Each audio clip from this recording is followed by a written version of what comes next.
The Minister for Finance. It is public information that the government has increased the budget for the financial year 2026-27, which starts in a few weeks, to 84 trillion shillings, up from 81 trillion in the ending financial year. Has therefore increased by Uganda shillings 2.78 trillion from the revised budget of Uganda shillings 81.61 trillion. The expectation is that 45.9 trillion shillings will be raised through tax and non-tax revenue. Tax revenue accounts for the largest portion, standing at 40 trillion shillings, the non-tax revenue 4 trillion shillings, and petroleum revenue 1.4 trillion. Expectations from the domestic revenue mobilization in the ending financial year were set at 37 trillion shillings, which translates into an 8 trillion shillings increment. To achieve the target, the government has revised some of the taxes. The price of diesel and petrol will increase by 200 shillings a litre.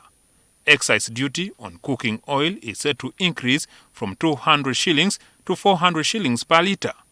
A 50-kilogram bag of cement will have an increase of excise duty from 500 shillings to 750 shillings.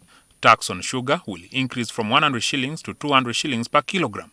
Also, it will now cost more to register and transfer a motor vehicle, with the stamp duty payable set at 200,000 shillings, up from 84,000, and 30,000 shillings for a motorcycle, up from 20,000 shillings. However, the tax on the first registration of motorcycles has been increased from 200,000 shillings to 500,000 shillings. This will generate Uganda shillings 30 billion. There could be a drastic increase in the prices of used clothes as the government targets to boost local manufacturers. Used clothes will attract 30% of CIF from 15%.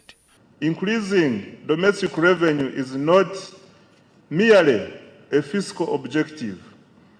It is a sovereignty objective.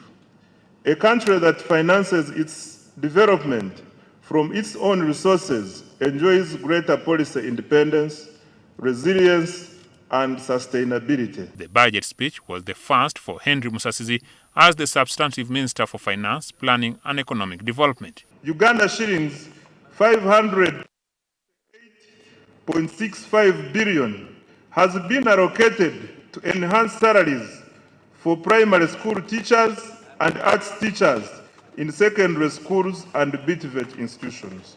Musasizi indicated that the government is laying emphasis in this budget on agro-industrialization, tourism, mineral-based development, and science and technology. A total of Uganda shillings 2.26 trillion has been allocated to the agro-industrialization program in financial year 2026-2027. This is the highest allocation ever to this program. Priority interventions include: 1. Agricultural research and innovation, including funding for antique vaccine commercialization. It is projected that the oil production in the course of the 2026-27 financial year will shift the economy into double-digit growth. The expected actual growth figure is 10.2%, up from 6.4% in the ending financial year 2025-26. This performance confirms that our strategy of investing in security, infrastructure, wealth creation, and the productive sectors is delivering results.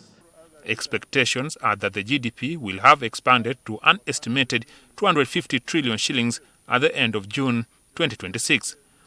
Some of the allocations are 10.2 trillion for the Peace, Security and Rule of Law program, integrated infrastructure 8.9 trillion, education 6.6 trillion, health 5.2 trillion, and industrial development 1 trillion. In this budget, Parliament is earmarked to receive 1.2 trillion shillings as compared to the 665 billion for the administration of justice.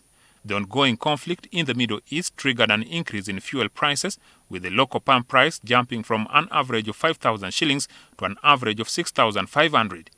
With the additional tax increase from 200 shillings to 400 shillings per litre, the prices will soar as prospects of a peaceful resolution to the Middle East conflict look to be far from near.